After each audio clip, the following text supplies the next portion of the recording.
JYJ 멤버이자 배우 박유천 씨가 전 여자친구인 황하나 씨와 마약 관련 진실 공방을 벌이고 있죠.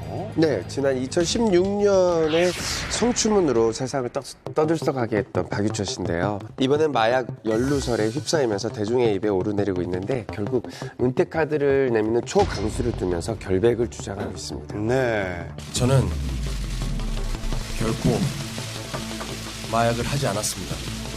마약을 한 적도 없고 권유한 적은 더더욱 없습니다.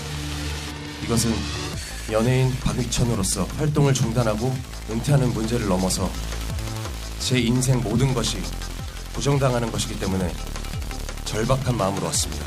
이미 결혼설, 결별설까지 혹독하게 언론의 관심세를 받았잖아요. 네. 이번엔 연예인의 종착점인 자신의 은퇴까지 걸고 기자회견까지 하게 된 경위를 짚어볼 필요가 있을 것 같은데요. 황하나 씨가 마약 투약 및 공급 혐의로 이제 구속이 됐잖아요. 그러고 나서 경찰 조사를 받을 때 나와 가까운 사이였던 연예인 A가 있는데 그 A가 나에게 마약 투약을 권유를 했고 심지어 마약을 구해오라고 지시를 하거나 또 잠든 나에게 강제로 마약을 투약하기도 했다. 이렇게 주장을 하면서 이 박유천 씨에 대한 논란이 시작이 된 겁니다. 네. 근데 황하나 씨의 전 남자친구가 연예인이었기 때문에 연예인 A로 박유천 씨가 거론되는 게 그렇게 이상하진 않지만 이 전 남자친구라는 이유만으로 이렇게 단시간에 물망에 오른 것도 좀 의아해요. 사실 두 사람은 이미 지난해 초 헤어졌다고 공식 발표가 됐거든요. 네. 근데 지난 2월에 다시 또 한 번 두 사람의 이름이 언급이 됩니다. 올해요? 왜냐하면 올해요. 황하나 씨가 2월 28일에 자신의 별그램을 통해서 이런 글을 남기게 됐는데요. 남자 하나 잘못 만나서 별일을 다 겪는다라고 박유천 씨를 겨냥하는 듯한 글을 남겼다가 논란이 되니까 삭제를 했습니다. 네. 일단 거기다가 황하나 씨의 진술이 더해집니다. 경찰은 검찰에 넘긴 수사 기록에서 함께 마약을 투약한 사람으로 전 남자친구인 박유천 씨를 직접 이렇게 적시했어요. 그래서 심지어 올해 초 두세 차례 걸쳐서 투약을 했다라고 자세하게 진술을 했다고 합니다. 박유천 씨는 마약 투약 혐의와 연관되어 있다는 의혹에 아주 강력하게 억울함을 토로했죠. 네. 네, 황하나 씨가 지목한 A 씨가 이제 박유천 씨로 이제 거론이 되자마자 박유천 씨가 바로 4월 10일 긴급 기자회견을 합니다.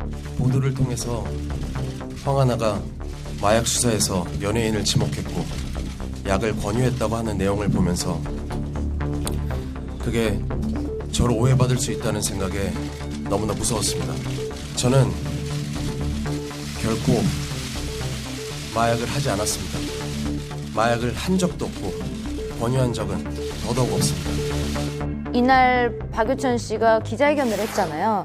혐의가 입증된다면 은퇴를 넘어서 내 인생 모든 것이 부정당하는 것이기 때문에 절박한 마음으로 왔다. 이렇게 기자회견하는 걸 보고서 정말 얼마나 억울하면 저렇게까지 얘기를 할까 싶었거든요. 네.